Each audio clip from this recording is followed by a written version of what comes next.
The last patient of the day was a golden retriever with an ear infection. Dr. Ben Carter cleaned the dog's ear, wrote a prescription, and sent the owners home with care instructions. He locked the front door of his small clinic and walked to his office to finish paperwork. Ben had run the Carter Veterinary Clinic for 8 years. The building sat on the edge of a small Montana town, surrounded by fields and distant mountains. He treated farm animals mostly, with some family pets mixed in. The work was hard and the pay was modest, but Ben loved it. Every animal he helped made the long days worth it. He was writing notes about the retriever when the building shook. The windows rattled. His coffee mug fell off the desk and shattered on the floor. Ben grabbed the desk and held on as the tremor continued for several seconds. Then everything went quiet. Ben ran outside. Earthquakes were rare in this part of Montana. He looked around, expecting to see damage or panicked neighbors. Instead, he saw smoke rising from the field behind his clinic. A lot of smoke. He grabbed his medical bag from his truck and ran toward the smoke. The field belonged to a farmer who grew hay. Ben had permission to cross it. As he got closer, he saw a massive crater in the ground. The earth was scorched black. Small fires burned in patches of dried grass. Then he saw it. A creature lay in the center of the crater. It was huge, at least 40 feet long. White scales covered its body, shining like polished crystal even through the dirt and blood. It had 4 legs, a long tail, and 2 wings that were torn and broken. The wings looked like they were made of thin membrane stretched between bone struts. One wing was bent at an unnatural angle. Ben stopped running. His brain tried to make sense of what he was seeing. It looked like a dragon, an actual dragon, but dragons were not real. They were myths, stories, fantasy. The creature lifted its head. It had a long snout filled with sharp teeth. 2 horns curved back from its skull. Its eyes were blue, the color of deep ice. Those eyes found Ben and locked onto him. The dragon made a sound. It was not a roar. It was a cry of pain, high and terrible. The creature tried to move its damaged wing and cried out again. Blood dripped from several wounds on its body. One of its back legs was twisted wrong. Ben should have run. Every survival instinct told him to get away from the massive predator. But he was a veterinarian. He had spent his entire adult life helping animals in pain. His training was stronger than his fear. He walked forward slowly. The dragon watched him come closer. It tried to move away, but pain stopped it. The creature was trapped by its own injuries. Ben held up his hands to show they were empty. He spoke in a calm, quiet voice, the same voice he used with scared horses and injured dogs. "Easy now. I'm not going to hurt you. I want to help." The dragon did not respond. It probably could not understand English, but it stopped trying to move away. Those ice-blue eyes studied Ben with clear intelligence. This was not a dumb animal. This was something that could think and reason. Ben knelt at the edge of the crater, still several feet away from the dragon. He opened his medical bag slowly, making sure the creature could see everything he did. He pulled out bandages, antiseptic, and pain medication. The dragon watched every movement. "I'm a doctor," Ben said, keeping his voice calm. "I help animals. I help creatures that are hurt. Will you let me help you?" The dragon made a low sound in its throat. Not aggressive, almost questioning. It was clearly afraid. Ben could see it in the way the creature held itself, tense and ready to fight despite its injuries. Ben moved closer, one slow step at a time. The dragon could have killed him easily, even wounded.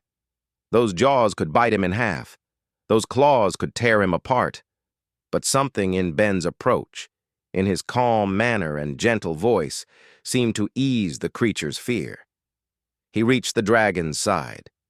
Up close, he could see the extent of the damage.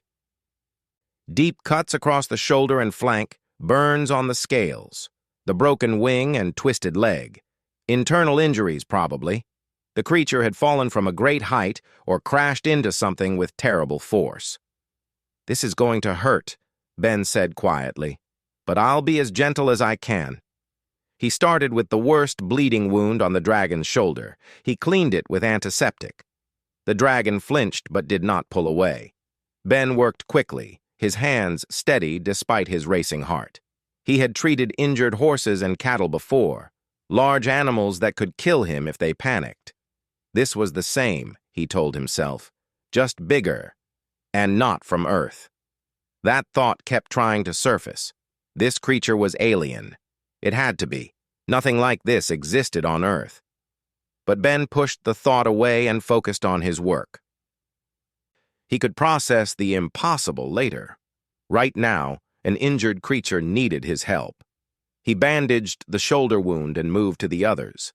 The dragon watched him work. Slowly, gradually, the tension in its body began to ease.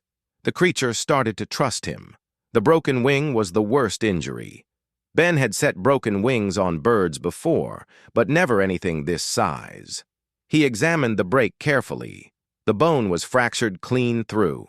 He would need to splint it, but the wing was too large for his normal supplies. "I need to go get some things," Ben said. "I'll be right back. Don't move. Please don't move." He ran back to his clinic and gathered everything he could carry. Wooden boards from his storage shed, rope, more bandages, stronger pain medication. He filled a large bucket with water. The dragon had to be dehydrated. When he returned, the dragon was still there. It had not tried to leave. It watched him approach with those intelligent blue eyes. Ben spent the next 6 hours working on the dragon. He splinted the broken wing as best he could, tying the wooden boards along the bone to keep it straight. He wrapped every wound. He gave the creature pain medication, guessing at the dosage based on its size. The dragon drank the entire bucket of water. Night fell. Ben set up work lights from his truck so he could see. Moths gathered around the lights. The dragon's eyes reflected the glow, shining in the darkness. Finally, Ben stepped back. He had done everything he could. The dragon was still badly hurt, but it was stable. It would live, at least for now. The creature lowered its head until it was level with Ben. They stared at each other for a long moment. Then, slowly, the dragon closed its eyes and released a long breath. Trust. Ben sat down on the ground, exhausted. His hands were covered in blood. His clothes were ruined. He should call someone, the government, scientists, someone who Kuben woke before dawn after only 3 hours of sleep. He loaded his truck with fresh water, medical supplies, and every piece of raw meat from his freezer. He had no idea what an alien dragon would eat, but it had teeth like a carnivore. Meat seemed like a safe guess. The sun was just rising when he reached the field. The dragon was awake, watching him approach. It looked better than last night. The pain medication had helped. The creature could lift its head without crying out. Ben set down the cooler of meat and fresh water. The dragon sniffed the air, then looked at the cooler with clear interest. "Breakfast," Ben said. He opened the cooler and pulled out a large piece of beef. "I wasn't sure what you eat, so I brought everything I had." He tossed the meat toward the dragon. The creature caught it in its jaws and swallowed it whole. Then it looked at Ben expectantly, clearly wanting more. Ben smiled despite himself. Feeding behavior was universal, apparently. He gave the dragon the rest of the meat, piece by piece. The creature ate everything, 20 pounds of meat gone in minutes. "You're going to eat me out of house and home," Ben said. But he was glad the dragon had an appetite. That meant it was recovering. He spent the next hour checking the dragon's wounds. Most were healing well. The burns on the scales were already starting to fade. The broken wing was the main concern. It needed to stay immobilized for weeks, maybe months. Ben had no idea how fast alien dragons healed. While he worked, Ben talked to the creature. He told it about his clinic, about the animals he treated, about the town. The dragon listened, its head tilted slightly, as if trying to understand. Sometimes it made soft sounds in response. On the second day, Ben brought a generator and set up a shelter over the dragon using tarps and poles. Rain was coming. The creature needed to stay dry. The dragon watched with clear curiosity as Ben worked. It even helped at one point, using its good wing to hold a tarp in place while Ben tied it down. By the third day, Ben had fallen into a routine. He would see patients at his clinic in the morning, then spend the afternoon and evening with the dragon. He brought food and water. He changed bandages. He checked for infection. At night, he slept in his truck near the field so he could monitor the creature. His assistant, Claire, noticed something was wrong. She was a college student who worked part-time at the clinic. On the third afternoon, she cornered him in his office. "Dr. Carter, you look exhausted. What's going on?" Ben hesitated. He had been avoiding this conversation. "I've got a patient that needs round-the-clock care." "What kind of patient needs you to sleep in your truck?" "Claire, I can't really explain. You'd have to see it." She crossed her arms. "Then show me." Ben considered lying, but Claire was smart and persistent. She would figure it out eventually. And honestly, he could use help. The dragon was too much for one person to care for properly. "Okay," he said finally, "but you have to promise not to panic. And you absolutely cannot tell anyone what you're about to see." Claire looked confused, but she nodded. "I promise." Ben drove them to the field. As they got closer, he could see the white shape of the dragon under the tarp shelter. Claire saw it too. She went very still. "Dr. Carter," she said slowly, "is that what I think it is?" "Depends on what you think it is." "It looks like a dragon." "Yeah," Ben said.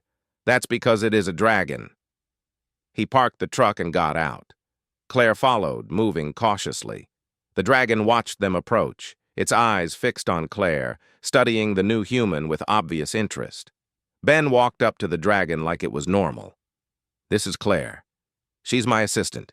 She's good people. Claire, this is... well, I've been calling her my patient. I don't know her actual name." The dragon made a sound. It was different from the noises it had made before, longer with distinct syllables, almost like it was trying to say something. Claire stared. "Did it just try to talk?" "I think so. It's smart. Definitely intelligent, probably more intelligent than us." "Where did it come from?" "The sky. It crashed here 3 nights ago." Claire walked closer, moving with the same slow care Ben had shown. She was studying the dragon with a mix of fear and wonder. "It's hurt." "It was worse when I found it. Broken wing, multiple wounds. But it's healing fast." The dragon lowered its head toward Claire. She froze, but the creature just sniffed her gently. Then it made a soft, approving sound. "I think it likes you," Ben said. Claire reached out slowly and touched the dragon's snout. The scales were smooth and cool under her fingers. "This is incredible. This is actually incredible." "Can you keep the secret?" Ben asked. Claire looked at him. "Are you kidding? Of course. If people find out about this, the government will take it away. Scientists will want to study it. This is... Dr. Carter, this changes everything. This proves we're not alone." "I know. But right now it needs to heal. Everything else can wait." They spent the evening caring for the dragon together. Claire learned how to change bandages and check the wing splint. She helped Ben set up a better shelter and brought blankets from her apartment to make the dragon more comfortable. As they worked, something amazing happened. The dragon picked up a stick with its front claws. It started drawing in the dirt. Ben and Claire watched as the creature sketched out shapes and symbols, not random marks. Deliberate pictures. The dragon drew a star, then it drew a circle around the star with smaller circles inside. A solar system. It pointed to one of the small circles, then pointed at the ground, its home world. Then it drew another system and pointed to a different circle. It gestured at itself, then at the new drawing. This was where it had been, where it came from. You were traveling between stars, Claire whispered, and something happened. The dragon drew more pictures. Smaller shapes attacking a larger one, the larger shape falling, landing on Earth. You were attacked, Ben said. Your ship was damaged. You crashed here. The dragon nodded, actually nodded. The gesture was clear and unmistakable. Ben and Claire looked at each other. This changed everything. The dragon was not just an alien creature. It was a person. It had technology, intelligence, culture. It was trying to communicate. The dragon kept drawing. It sketched what looked like a device. Then it made a gesture like something breaking. The device was damaged. Your communicator? Claire guessed. You can't call for help? The dragon nodded again. It looked frustrated. Clearly, it could understand them better than they could understand it. Ben sat down in the dirt next to the dragon. Okay, so you're stuck here until you can repair your communicator or until someone comes looking for you. How long could that take? The dragon drew a picture of a moon, several moons. Then it gestured at the sky uncertainly. Weeks, maybe months. Then we'll keep you safe until help arrives, Ben said firmly. Whatever it takes. The dragon looked at him for a long moment.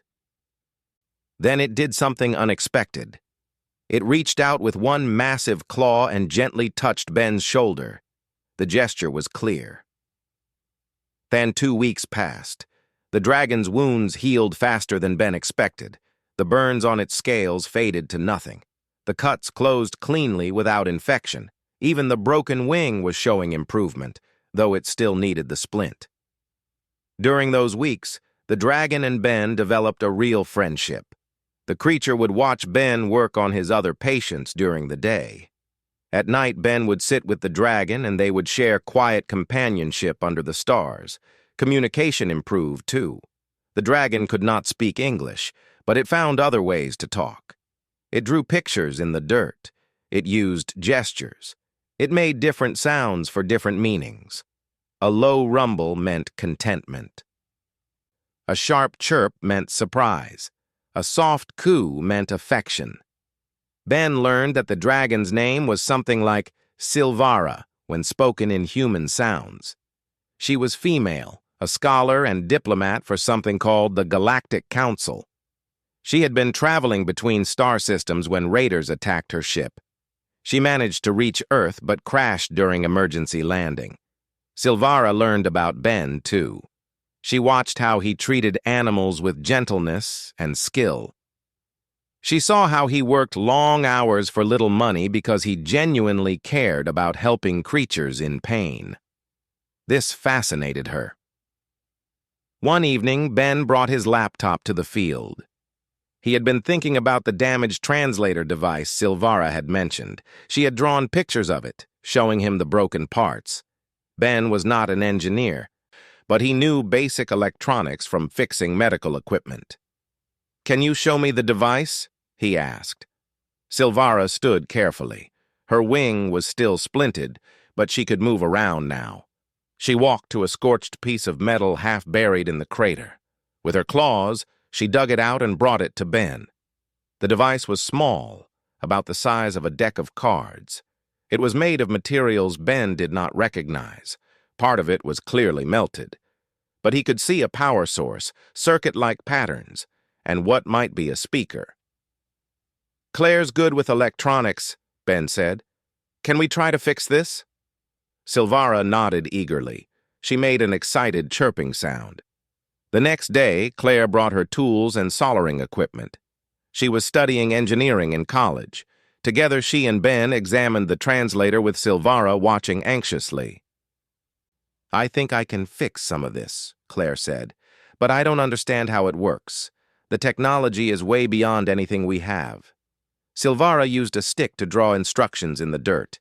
She showed them which parts connected to which, where power needed to flow, what components were damaged beyond repair, and which ones could be fixed. It took 3 days of careful work. Claire replaced burned wiring with copper wire from Ben's clinic. She used a car battery to provide power. Ben helped with the delicate soldering. Silvara supervised every step, nodding or shaking her head to show if they were doing it right. Finally, Claire connected the last wire. Okay, moment of truth. She activated the device. It sparked, smoked, and made a horrible grinding noise. Then it spoke. Testing, testing, audio function partial. Translation matrix damaged but operational. The voice was mechanical and garbled but understandable. Ben and Claire stared at the device in shock. Then they looked at Silvara. The dragon's eyes were bright with joy. She opened her mouth and spoke. What came out was a series of clicks, whistles, and musical tones. But the translator turned it into words. Can you understand me? Is this working? Ben's throat was tight with emotion. Yes. Yes, we can understand you. Silvara made a sound that was clearly a laugh. I have wanted to tell you properly. Thank you. Thank you for saving my life. Thank you for protecting me. Thank you for your kindness. You don't need to thank me, Ben said. Anyone would have done the same. No. Silvara's voice through the translator was firm. No, they would not have. Let me tell you about the Galactic Council. Let me tell you about the 1,000 species among the stars. And let me explain why what you did is so rare. That night, Silvara told them about the galaxy, about civilizations that spanned hundreds of worlds, about technology that could cross light years in days, about species that had forgotten war and hunger and disease. But she also told them about the darkness, about how most species only helped their own kind, about how aliens viewed other species with suspicion or contempt, about how the Council itself had debates about whether humans should ever be contacted because Earth was considered too dangerous, too violent, too unpredictable. They call you Death Worlders, Silvara explained. Your planet has extreme weather, dangerous predators, poisonous plants, deadly diseases. The fact that humans survived and thrived here makes the Council nervous. They think you are too aggressive, too territorial. They want to wait another 1,000 years before contact. But you don't think that, Claire said. I did not know what to think before I crashed here. I had never met a human. I only knew what the Council taught me. That Earth was primitive and dangerous. That humans were unpredictable and violent. Silvara looked at Ben with her ice-blue eyes. Then I met you, a human who rushed to help a terrifying alien creature without hesitation, who worked through the night to save my life, who protected my secret and kept me safe. The Council is wrong about your species. Ben felt uncomfortable with the praise. I'm just a vet. I help animals. That's all.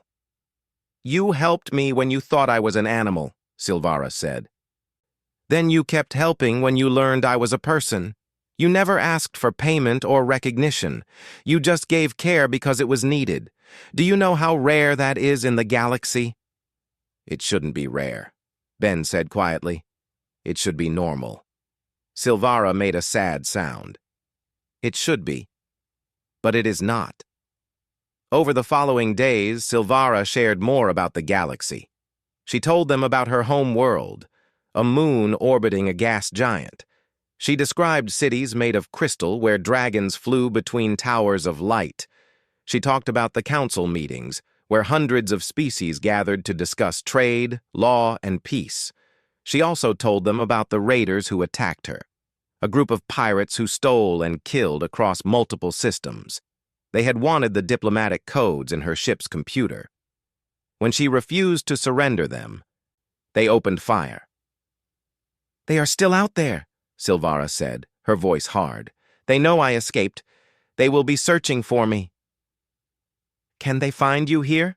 Claire asked, worried. Possibly. My ship left a trail when it entered your atmosphere. If they analyze it carefully, they could track me to this region. Silvara looked troubled. You should leave. Both of you. If the raiders come, you will be in danger. We're not leaving, Ben said firmly. You do not understand. These are professional killers with advanced weapons. Your human technology cannot fight them. Don't care. You're not healed enough to defend yourself. Your wing is still broken. We're staying. Silvara stared at him. You would risk your life for me? Why? Because you're my friend, Ben said simply. Friends protect each other. Silvara was quiet for a long moment. When she spoke again, her voice was thick with emotion. The Council has no word for what you are. In all my years of study, in all the languages I learned, there is no concept quite like this human idea of friendship that crosses all boundaries. You befriend animals. You befriend aliens. You make family from strangers. Is that so strange? Claire asked. It is unique, Silvara said. Most species barely tolerate those outside their own kind, but humans bond with anything that shows them trust. Dogs, cats, horses, now dragons. This is your true strength, not your ability to survive harsh worlds, not your technology or your tactics. Your strength is that you can love beings that are completely different from you. Ben thought about that, while he checked Silvara's wing splint. She was right in a way. He had always felt more comfortable with animals than people. He had dedicated his life to caring for creatures that could not speak his language. And now he was protecting an alien dragon the same way he would protect any patient. If the raiders come, he said, we'll deal with it. Together. Silvara touched his shoulder gently with her claw. You are either very brave or very foolish. Probably both, Claire said with a grin. That night, Ben could not sleep.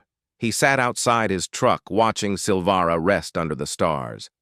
The dragon's translator was running on low power, softly playing music from her home world. It sounded like wind chimes mixed with whale song. Silvara opened one eye. You are worried? Yeah, Ben admitted. I keep thinking about those raiders. If they come here, people could get hurt. The town could be in danger. Then let me go. I can lead them away from your home. You can't fly yet. Your wing needs another month at least. The warning came in the middle of the night. Ben was sleeping in his truck when Silvara's voice through the translator woke him. Ben, wake up. They are here. He was out of the truck in seconds. The raiders? Yes. My ship's sensors detected an unknown vessel entering your system 3 hours ago. It just entered orbit around Earth. They are scanning for my energy signature. Ben's heart pounded. How long do we have? Hours at most. When they pinpoint my location, they will send a landing party. Then we need to move you. Hide you somewhere they can't find. It will not work. They have technology that can track me anywhere on this planet. And I cannot fly. I am trapped. Ben grabbed his phone and called Claire. She answered on the second ring, sounding groggy. Dr. Carter, it's 3 in the morning. The raiders are here. Get to the field, now. And Claire, call your dad. Tell him to bring anyone he trusts. We're going to need help. There was a pause. Then Claire's voice came back, wide awake and serious. On my way. Ben hung up and looked at Silvara. If they're coming for you, they're going to have to go through me first. You cannot fight them. They have shields, energy weapons, armor. You will die. Maybe. But I'm not letting them take you without a fight. Silvara made a sound like a sob. Why? Why would you die for me? Because that's what friends do. Claire arrived 20 minutes later with her father, a rancher named Paul, and her uncle Danny. Ben explained the situation as quickly as he could. To his surprise, neither man looked shocked about the alien dragon. Claire had clearly prepared them. So let me get this straight, Paul said, looking at Silvara. Space pirates are coming to kidnap or kill this dragon, and you want us to stop them? Yes, Ben said. With what? We've got hunting rifles. They've got spaceships. I know it sounds crazy. It is crazy. Paul looked at Silvara, then back at Ben. But Claire says you saved this dragon's life. Says you've been protecting it for weeks. That true? Yes. Paul nodded slowly. Then I guess we're protecting it too. That's what neighbors do. More people arrived over the next hour. Claire had called friends from town. Paul had called other ranchers. They came because Claire's family asked, and because word spread that Dr. Carter needed help with something important. By dawn, 15 people stood in the field with Ben and Silvara. They brought rifles, shotguns, and pistols. Pathetic weapons against alien technology, but they were ready to use them. Ben organized them into groups. He sent Claire to bring every fuel tank and propane cylinder she could find from nearby farms. If they could not shoot the aliens, maybe they could blow them up. It was a desperate plan, but it was something. Silvara watched the humans prepare with amazement. They are going to fight for me. People they just met. Why? Because you're one of us now, Paul said gruffly. Doc Carter vouches for you. That's enough. The ship appeared at noon. It came down from the sky like a falling star, slowing as it approached the ground. The vessel was sleek and black, about the size of a school bus. It landed 100 yards from where Silvara stood. A ramp lowered. 3 figures walked out. They were humanoid, but clearly not human. They stood 7 feet tall with gray skin and elongated limbs. They wore armor that gleamed like oil in the sunlight. Each carried weapons that looked like rifles but glowed with internal power. The lead alien activated something on its wrist. A voice came out, speaking English through a translator. Human primitives, surrender the dragon criminal to us. Do this, and you will not be harmed. Ben stepped forward, positioning himself between the aliens and Silvara. She's not a criminal. You attacked her ship. You tried to kill her. The alien laughed. The sound was harsh and mechanical through the translator. The Council's pet dragon refused to give us access codes. She is a thief who stole what we were owed. Now give her to us. No. The alien looked at Ben like he was an insect. You dare refuse us? You are nothing. Your entire species is nothing. We have destroyed worlds. What is one primitive? One primitive who's not moving, Ben said. His rifle was in his hands, pointed at the ground, but ready. The other aliens raised their weapons. Paul, Danny, and the rest of the townspeople brought up their own guns. The aliens saw the armed humans and laughed again. Kinetic slug throwers. How quaint. Our shields will stop your bullets like air. Then you've got nothing to worry about, Paul said. The lead alien's expression hardened. You have one chance. Move or die. We're not moving, Ben said. The alien fired his weapon. A bolt of blue energy lanced out toward Ben, but Danny tackled Ben from the side, knocking him down. The energy bolt passed over them and exploded against a tree, turning it into splinters. The battle started. The townspeople fired their rifles at the aliens. Just as the raiders promised, the bullets stopped in midair, hitting invisible shields around the armored figures. The aliens returned fire, their energy weapons tearing up the ground and setting fires. Ben had one advantage. He knew this field. He had prepared it. Now! He shouted to Claire. She triggered the detonators they had set up earlier. Fuel tanks buried around the field exploded. Not near enough to hurt the aliens directly, but close enough to shower them with burning debris. Fire bloomed across the field. The aliens' shields protected them from the explosions, but the fires blocked their vision. In the chaos, Ben and the others retreated to positions they had prepared behind the crater and old farm equipment. We cannot win this fight, Silvara called out. Despite her injuries, she was moving, positioning herself to defend the humans. Run while you can! Not happening, Ben shouted back. The aliens advanced through the smoke. Their shields were still up, still stopping bullets, but they were getting angry. One of them changed his weapon setting and fired at a truck. The vehicle exploded, sending metal fragments everywhere. Paul went down with a piece of shrapnel in his leg. Danny dragged him to cover. Claire ran to help her father, tears on her face but her hands steady as she worked to stop the bleeding. The lead alien's voice boomed across the field. Enough games. Give us the dragon or we will level this entire area. Every building, every human, all of it turns to ash. Ben's mind raced. They were losing. The aliens were too strong, their technology too advanced. But he refused to give up. There had to be a way. Then Silvara roared. It was not a cry of pain. It was a battle cry, ancient and terrible. The dragon rose to her full height, broken wing and all, and drew in a deep breath. "Get down!" Ben screamed. Silvara exhaled. What came out was not fire. It was plasma, superheated matter that glowed white-hot. The concentrated beam struck the nearest alien square in the chest. The alien's shield held for exactly 2 seconds. Then it failed. The alien screamed as the plasma ate through armor, flesh, and bone. He fell, smoking and dead. The other 2 aliens stared in shock. They had not expected the dragon to have any fight left in her. They raised their weapons, targeting Silvara. Ben did not think. He ran forward and threw himself at the nearest alien. He was not trying to hurt it. He was trying to distract it. Buy Silvara time. His body slammed into the alien's shield. It felt like hitting a wall.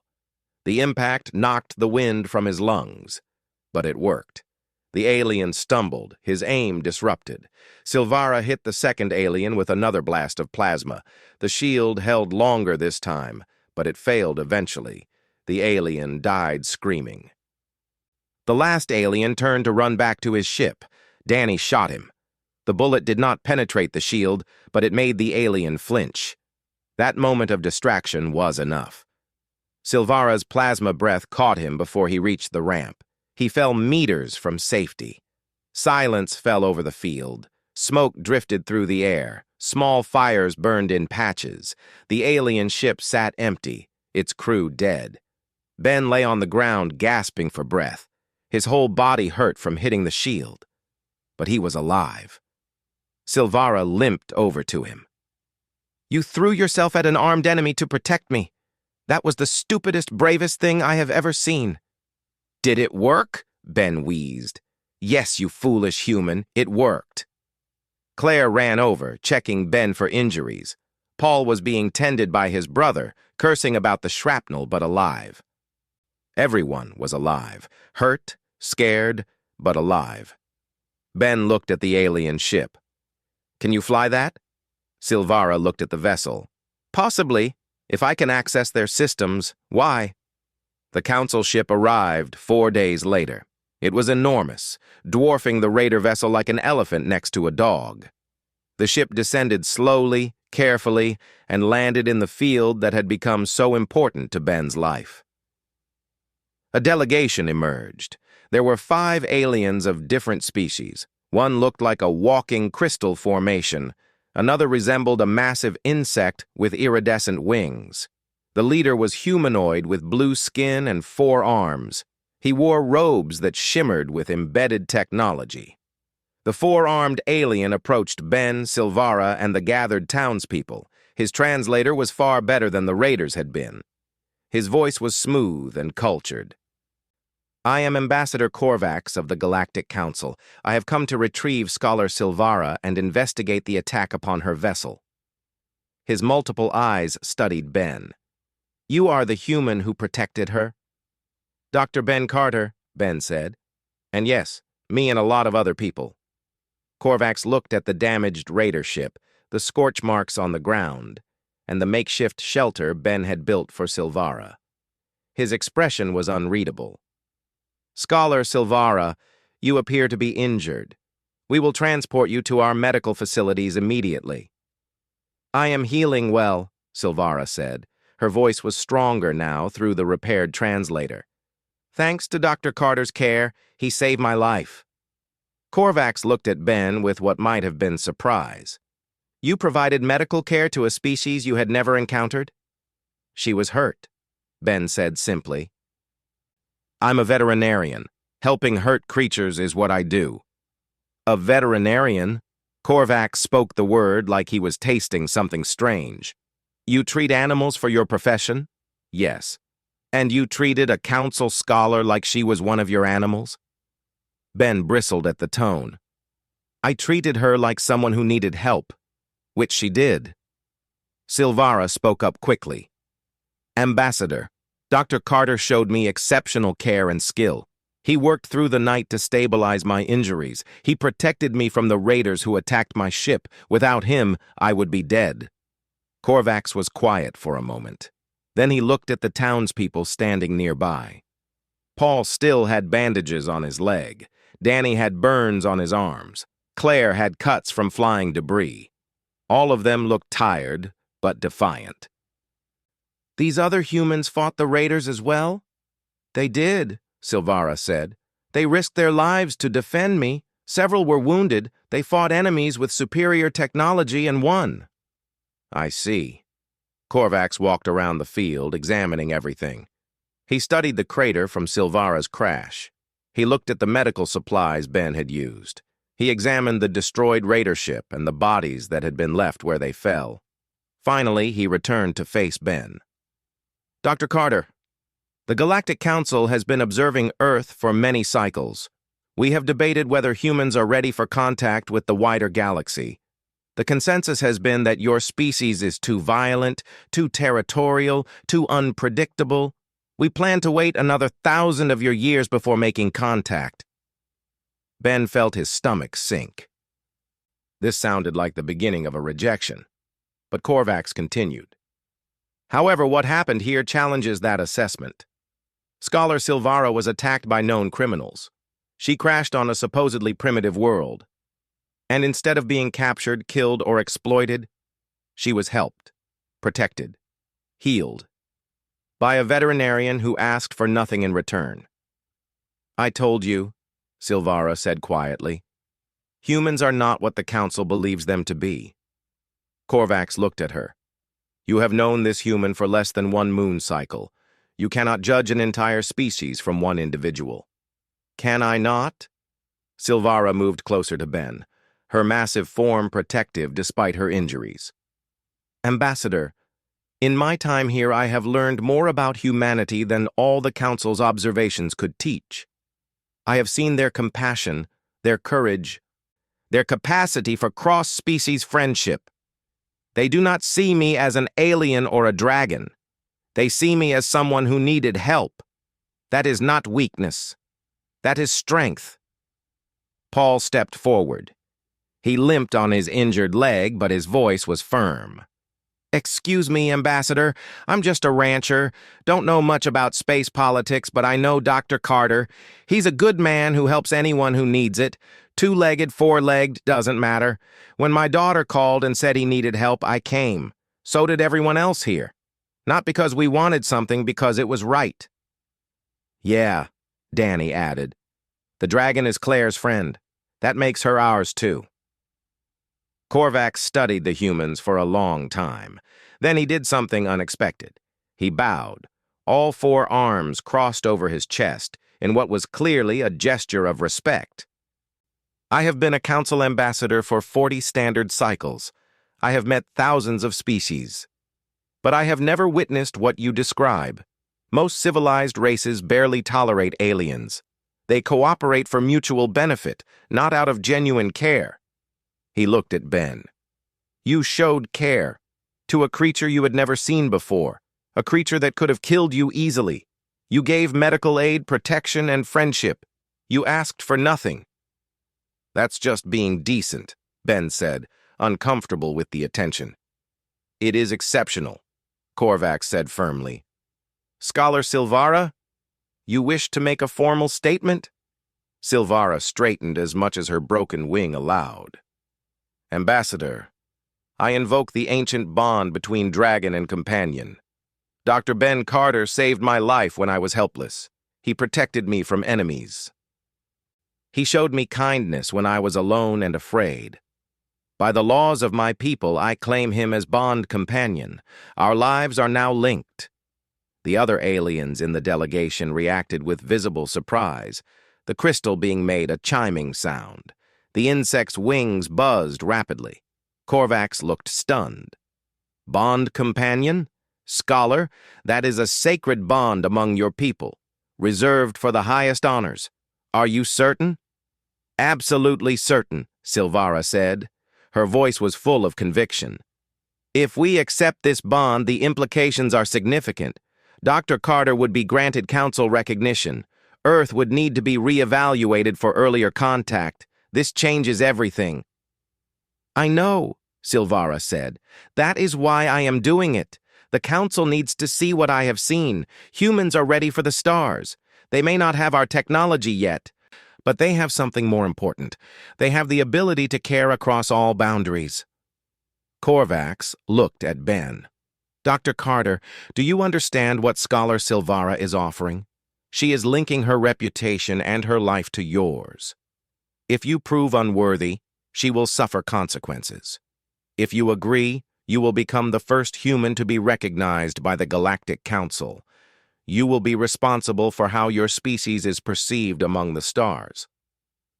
Ben felt the weight of that responsibility. He looked at Silvara, the white dragon who had crashed into his life and changed everything. She looked back at him with her ice-blue eyes, full of trust and affection. I'm just a vet, he said. I don't know anything about galactic politics or diplomacy. I know how to heal animals and help my community. That's all. That is enough, Silvara said gently. That is more than enough. Ben thought about it for maybe 5 seconds. Then he smiled. Okay. If you want me as your bond companion, then yes, I accept. Silvara made a sound like a purr mixed with a laugh. Thank you, my friend. Korvax nodded slowly. Very well. The bond is witnessed and accepted. Dr. Carter, you are now formally recognized by the Galactic Council. We will need to begin preparations for official first contact with Earth. This will take time, but the process has begun. What happens now? Claire asked. Now, Scholar Silvara will receive proper medical care for her wing. The Raiders' ship and bodies will be taken for investigation, and Dr. Carter will need to decide how he wishes to help with first contact preparations. Ben looked at the massive council ship. He thought about what Korvax was offering, a chance to be part of history, to help bring humanity to the stars. Can I think about it? He asked. Of course. Over the next few hours, the council delegation worked efficiently. They examined Silvara's wing and confirmed that Ben's treatment had been excellent. In fact, the dragon healer among them was impressed with how well Ben had splinted the break with limited resources. They removed the raider ship and bodies. They cleaned up the battlefield, removing any trace of the fight that had happened. By evening, it was like nothing had occurred except for some scorch marks on the ground. Korvax approached Ben one final time before leaving. The council will return in 1 lunar cycle. By then, Scholar Silvara's wing should be fully healed. We will offer you a formal position as cultural liaison between Earth and the council. You would help prepare humanity for first contact.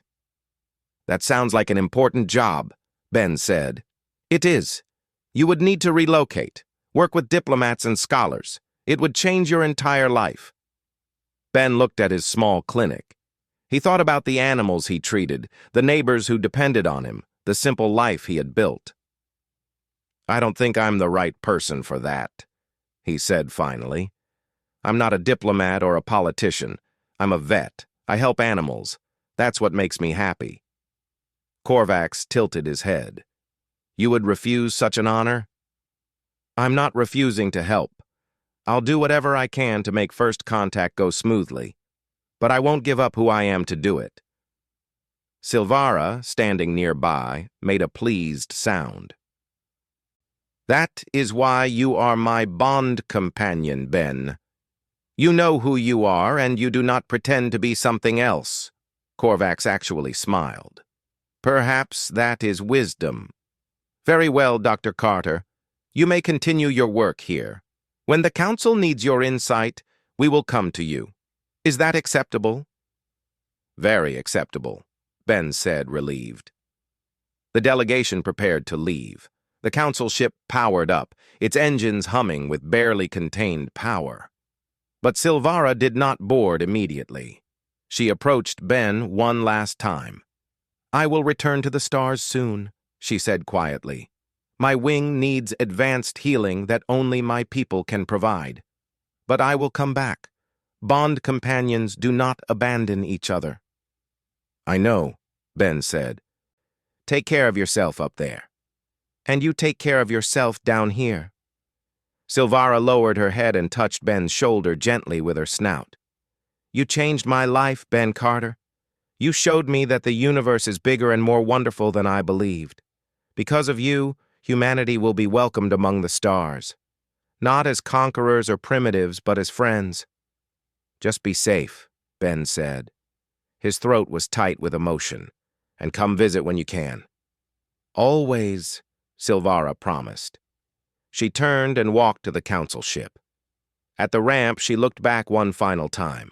Ben raised his hand in farewell. Silvara spread her wings, testing the injured one carefully, then folded them and entered the ship. The vessel lifted into the sky, silent and majestic. Ben, Claire, Paul, Danny, and the others watched it rise until it became a star, then disappeared among the real stars above. The field was quiet. After weeks of chaos and wonder, everything returned to normal. Almost. Claire stood beside Ben. So, that happened? Yeah. We helped protect an alien dragon, fought space raiders, and now Earth is going to join the galactic community. Looks like it. And you turned down a job as an ambassador to stay here and be a vet. I did. Claire was quiet for a moment. Then she laughed. Dr. Carter, you're either the wisest person I know or the craziest. Probably both, Ben admitted. He looked at the clinic, his home, his life. In a few months or years, everything would change. First contact would happen. Humanity would learn about the stars. But for now, he had work to do. Mrs. Peterson's cat needed vaccinations tomorrow. The Johnsons' horse had a cough that needed checking. He was just a small-town vet. But he had made a difference. He had saved a life, made a friend, and changed the course of human history. All because he saw someone who needed help and did not hesitate. That night, Ben sat outside and looked up at the stars. Somewhere among them, Silvara was healing, returning to her world and her people. But she would come back. Bond companions always did. And when she returned, Earth would be ready to join the galaxy not as warriors or conquerors, but as friends who understood that compassion was not weakness. It was the greatest strength of all. Ben smiled and went inside. Tomorrow would bring new patients, new challenges, new opportunities to help. The stars could wait. Right now, he had animals to care for. And in that simple truth, he found peace. Because we need to call for help, real help. The Galactic Council needs to know you're here and what happened. Silvara nodded slowly. Yes, you are right. She limped to the ship, Ben and Claire following. Inside, the vessel was dark and full of alien technology. But Silvara understood it. She accessed the communication system and sent out a distress signal on council frequencies. Help will come now, she said. A few days at most.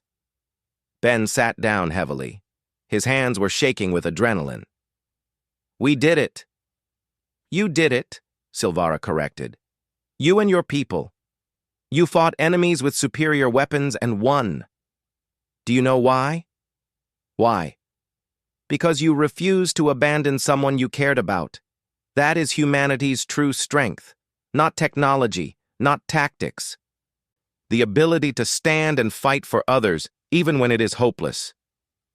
Ben looked at the townspeople gathering outside. Neighbors who had dropped everything to help protect an alien dragon they barely knew. They had fought and bled and nearly died. All because one of their own had asked for help. We're not special, Ben said quietly. We just did what was right. That, Silvara said gently, is exactly what makes you special. I would rather die alone than bring death to those who saved me. Nobody's dying, Ben said. We'll figure something out. We always do. Silvara looked at him with deep affection. I begin to understand why humans are called Deathworlders. You do not accept death. You fight it. Always. Damn right, Ben said. But in the darkness, he wondered if fighting would be enough. The raiders had weapons beyond anything Earth could match, and they were coming. He could feel it. The peaceful days were ending, the storm was coming to Montana, and a small-town vet was going to have to figure out how to protect his friend from an enemy among the stars. KU. That night, Ben and Claire sat by the dragon, planning. They needed more food, better shelter, a way to keep the secret from getting out. The neighbors were already asking questions about why Ben was spending so much time in the field. The dragon rested its head near them, listening to their conversation, even though it could not understand most of the words. But it understood the tone. Care, protection, friendship.